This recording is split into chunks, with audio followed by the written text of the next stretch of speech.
እንኳን ወደ ማሆ ክሮሼት የዩቲዩብ ቻናል በሰላም መጣችሁ። ይህ የዩቲዩብ ቻናል የተለያዩ የእጅ ስራዎችን በተግባር እየሰራን የምንማማርበት ቲዩብ ነው።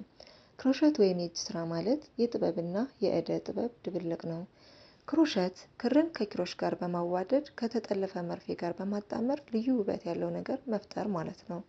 እንደ ጥበባዊ አገላለጽም ተግባራዊ እደ ጥበብ በእጅ የተሰሩ ፈጠራዎች በዓለም ላይ ልዩ ቦታን ይይዛል። ይህ የእደ ጥበብ ውጤት ከስነ ጥበባዊ ተፈጥሮ እስከ ሕክምና ጥቅም የተለያዩ ገጽታዎች አሉት። ይህም ማለት ማለቂያ የሌለው የፈጠራ ውጤት ነው። ክሮሼት ወይም የእጅ ስራ ከሌሎች የፈጠራ ስራዎች ጋር ሲነጻጸር እንደ ስዕል ወይም ቅርጻ ቅርጽ ለመስራት የተለያዩ ቁሳቁሶች ሲያስፈልጉ፣ የእጅ ስራ ግን ክርንና ክሮሼትን በማዋደድ ብቻ ሊከናወን የሚችል ነው። ክሮሼት የእጅ ስራ በማንኛውም የእድሜ ክልል ሊሰራ የሚችል በመሆኑ ተመራጭ ያደርገዋል። የእጅ ስራ በፋሽኑ ዓለም የጎላ ድርሻ አለው። ታዋቂ የፋሽን ዲዛይን ባለሙያዎች የእጅ ስራ መሰረታቸው እንደሆነ ይናገራሉ። ክሮሼት የእጅ ስራ ከሚያስደስቱ ነገሮች አንዱ ሁለገብነቱ ነው። ከትናንሽ እቃዎች እስከ ትላልቅ ፕሮጀክቶች መፍጠር ይቻላል። ከእጅ ስራ ተነስተው ዛሬ ላይ የራሳቸውን የፋሽን ዲዛይን የከፈቱ ብዙዎች ናቸው። በሀገራችን ኢትዮጵያም የሕክምና ዩኒፎርም አምራች ባለቤት የሆነችው አዲላ እስማኤልን መጥቀስ ይቻላል። በአዲስ አበባ ከተማ ተወልዳ ያደገችው ወይዘሮ አዲላ እስማኤል የመጀመሪያ ዲግሪዋን በስታቲስቲክስ ከአዲስ አበባ ዩኒቨርሲቲ በጥሩ ውጤት ባጠናቀቀች በሳምንታት ዕድሜ የትዳር ዓለምን ተቀላቀለች። በትዳር ዓለም ውስጥ ልጅ ወልዶ ማሳደግ አብዛኛውን ጊዜ በቤት ውስጥ ታሳልፍ የነበረችው አዲላ ከእናቷ የተማረችውን የእጅ ስራ በመስራት ቤቷን ሞላችው። የእጅ ስራዎቿንም ወደ ገበያ አወጣቻቸው።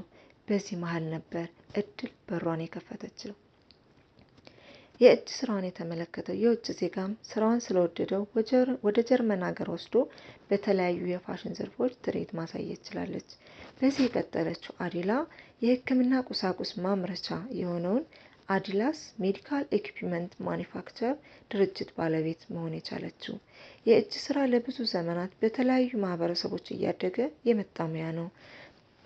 በተለይም በውጭ ዓለም እንደ አውሮፓ፣ አሜሪካ፣ ቱርክ፣ ኮሪያ፣ ቻይና፣ ደቡብ አፍሪካ፣ ኬንያ እና ዩጋንዳ በስፋት እየተሰራበት ያለ የሙያ ዘርፍ ነው። ክሮሼት ወይም ዳንቴል ለመስራት ምን ያስፈልጋል? አንደኛ በጥራት የተመረተ የተለያየ ቀለም ያለው ክር፣ ሁለተኛ መጥለፊያ የሚሆን ኪሮሽ፣ ሶስተኛ ሜትር፣ አራተኛ መቀስ፣ አምስተኛ መርፌና የመሳሰሉትን ያስፈልጋል። በክሮሼት ምን ሊሰራ ይችላል? አንደኛ የአዋቂና የህፃናት ቦርሳ፣ የልጆችና የአዋቂ አልባሳት፣ ሶፋ ከቨር ወይም ሶፋ ልብስ፣ ዲኮር፣ አበባ፣ የፀጉር ጌጥ፣ በጣም ብዙ ነገር መፍጠር ይቻላል።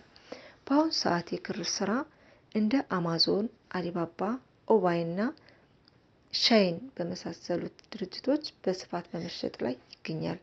በዚህ ቪዲዮ ጠቃሚ መረጃ እንዳገኛችሁ ተስፋ አደርጋለሁ። ይህ ቪዲዮ ለሌሎች ሰዎች እንዲደርስ ላይክ፣ ሼር፣ ሰብስክራይብ በማድረግ ቤተሰብ ይሁኑ። በቀጣይ በሌላ ቪዲዮ እስክንገናኝ ሰላም።